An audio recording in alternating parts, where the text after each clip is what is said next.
It's a fast turnaround from Saturday's loss. How does the team bounce back? We have to get over it. We have to just focus on our next game because it's tomorrow, and we have to be ready for that one.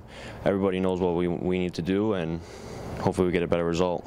And it's a battle of the 401 essentially. How excited are you to kind of have this rivalry? It's good. It's always a battle against Montreal. Last time we played them, we were successful. We have to do the same tomorrow night. And 1 goal in 7 games. How do you guys break this and kind of end this goalless streak? We have to come together as a team, work harder than we are now, work harder in training, off the pitch, everything. At the end of the day, we're a family. We just have to do it. We have to put it away. What are you expecting from this Montreal team? Obviously, some of their players are going to Pan Am Games. Do you think they're going to use their more youthful players, or what do you think for them?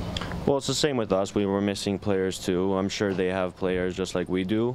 And at the end of the day, it's whoever you have, whoever the starting 11 is, it's whoever's more ready. It's been 3 games already at the soccer center. There seems to be a little rubber on the field. Is that kind of is that hard to play with?